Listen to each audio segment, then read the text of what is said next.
APJ Abdul Kalam science একাডেমীৰ নৱাগত শিক্ষাৰ্থী আদৰণি অনুষ্ঠান অনুষ্ঠিত।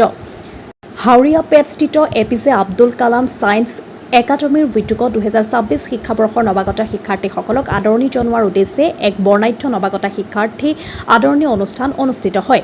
একেলগে শিকো একেলগে আগবাঢ়ো শ্লোগানক সন্মুখত ৰাখি আয়োজিত অনুষ্ঠানত নতুন শিক্ষাৰ্থীসকলক আন্তৰিক অভিনন্দন আৰু উষ্ম আদৰণিও জনোৱা হয়।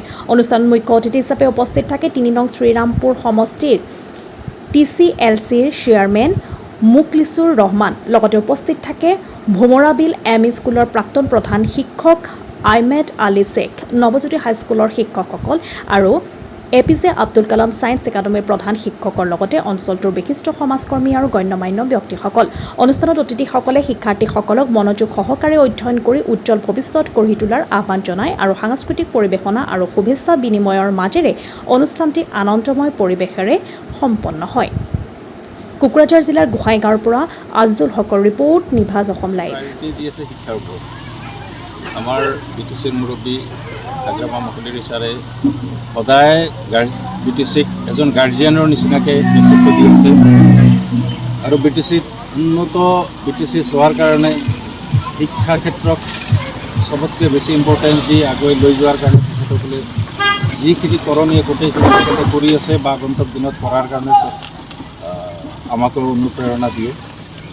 তো আজি হাওড়িয়া পেটৰ নিচিনা এনেকুৱা এটা পিছপৰা অঞ্চলত যি ছায়েন্স ষ্ট্ৰীমৰ যি হায়াৰ ছেকেণ্ডেৰী এষ্টাব্লিছ কৰিছে, আমাৰ চৰকাৰৰ ফালৰ পৰা যিমান দূৰ সম্ভৱ আমি সহযোগিতা কৰি থাকিম।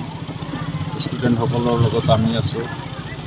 অনুষ্ঠানটো যাতে আগুৱাই যায়, অনুষ্ঠানটো এটা ৰুৰেল এৰিয়া হিচাপে যাতে কোনো ধৰণৰ অসুবিধাত তেখেতসকলে এই শিক্ষাদান কৰাৰ যি যাত্ৰা, এই যাত্ৰাত যাতে কোনো ধৰণৰ বাধা নাপায়, সেইটো ক্ষেত্ৰত আমি সদায় তেখেতসকলৰ লগত থাকিম।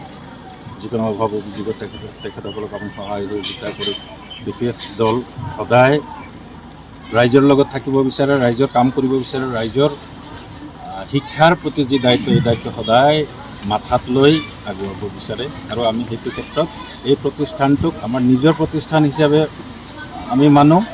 আৰু খালি এইটো নহয়, প্ৰত্যেকটো শিক্ষানুষ্ঠানে আমাৰ নিজৰ শিক্ষানুষ্ঠানে আমাৰ ল'ৰা ছোৱালী পঢ়া শুনা কৰি আছে। গতিকে আমাৰ তেখেতসকলৰ প্ৰতি আমাৰ যি দায়িত্ব আৰু দায়বদ্ধতা আছে, গোটেইখিনি আমি পালন কৰাৰ কাৰণে আমি চেষ্টা কৰিম। জাপিদাত এই ৰুৰেল এডুকেশ্যনৰ ক্ষেত্ৰত ছায়েন্স ষ্ট্ৰীমত কোনো বাধা নহয়, সেইটো ক্ষেত্ৰত আমি সদায় তেখেতসকলক নিশ্চয় আমলা কৰিম। আমাৰ শ্ৰীৰামপুৰ সমষ্টিৰ অন্তৰ্গত হাওড়িয়া পেটৰ নিচিনা এটা পিছপৰা অঞ্চলত কিছু উদ্যমী যুৱক বন্ধুসকলে মিলি 2 বছৰমান আগতে APJ Abdul Kalam memorial science academy এটা এষ্টাব্লিছ কৰিছিলে। তেখেতসকলৰ এই পৰিশ্ৰমৰ ফলত এই ইনষ্টিটিউশ্যনৰ পৰা অলৰেডি ফাৰ্ষ্ট বেচ হায়াৰ ছেকেণ্ডেৰী ওলাই গৈছে, খুব ভাল ৰিজাল্ট কৰিছে।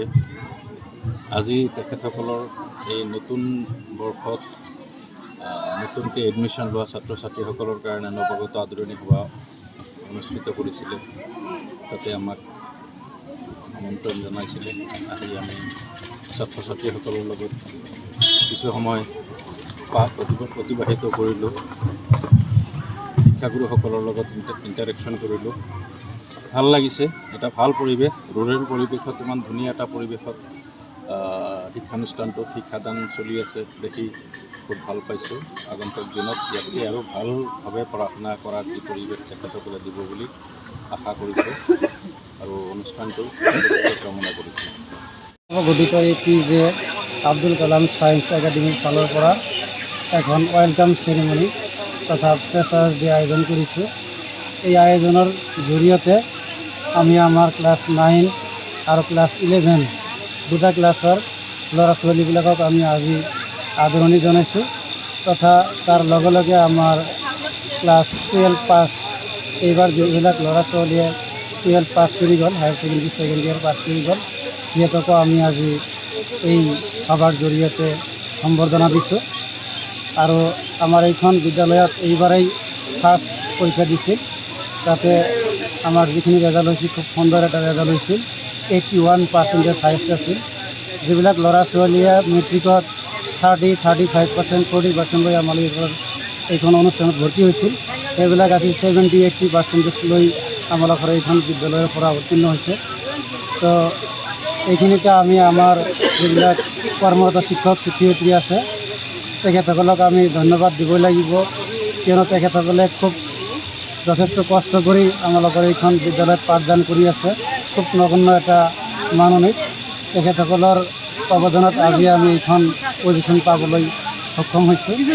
তো এইখিনিৰ জৰিয়তে আৰু আমাৰ যিবিলাক ক্লাছ 10 আৰু 12 ল'ৰা ছোৱালী আছে সিহঁতকো মই মেছেজ দিব খোজোঁ এইটো যে সিহঁতেও যাতে অহা বছৰত কমচে কম 95% লৈ আমাৰ এইখন বিদ্যালয়ৰ পৰা ক্লাছ 10 আৰু 12 অতি কমে যাতে পাঁচজনকৈ ল'ৰা ছোৱালী ওলায় আৰু ওলাব আমাৰ এইখিনি আশা।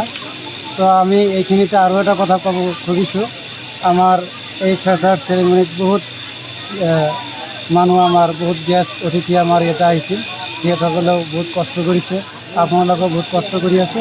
আপোনালোককো আমি আমাৰ এইখন বিদ্যালয়ৰ তৰফৰ পৰা অশেষ ধন্যবাদ তথা কৃতজ্ঞতা কামনা কৰিছোঁ। ইমান যে ফেচ কৰি আছে নেকি? হয়, আমি তেনেকুৱা ভাবা নাই। আমি প্ৰথম বছৰত যদিও আমি ভাবিছিলোঁ, আমি এইখিনি পৰিকল্পনা আমি হাতত লোৱা নাই। আগন্তুক দিনত যিহেতু আমাৰ ফাউণ্ডাৰ বেচ এইবাৰ ওলাব, মেট্ৰিকটো এইবাৰ ফাৰ্ষ্ট দিব, সেই হিচাপে আমাৰ ফাউণ্ডাৰ বেচ ভাল এটা ৰিজাল্ট ওলালে আমি এইটো চেলেঞ্জ হিচাপে লৈ আমি আমাৰ যিখিনি মিছন সেইখিনি আমি আৰম্ভ কৰিম। আৰু মই ভাবোঁ 100% আমি ছাকচেছ হ'ম, কিয়নো আমাৰ ক্লাছ 10ত যিখিনি ষ্টুডেণ্ট আছে কমচে কম 20জন ল'ৰা ছোৱালীয়ে 70-80% পাব, আৰু সিহঁতক লৈ আমি যিটো আশা আমালোকৰ ছায়েন্স ষ্ট্ৰীম সেইখিনি হয়তো আমি কৰিব পাৰিম, আৰু আপোনালোকেও হয়তো সহযোগিতা কৰিব লাগিব। কি ক'ব ৰাইজক? এইখিনিয়ে মেছেজ দিব খোজোঁ যে আমাৰ এইখন হাউৰীয়াঘাট অঞ্চলত খুব দৰিদ্ৰ এটা এৰিয়া।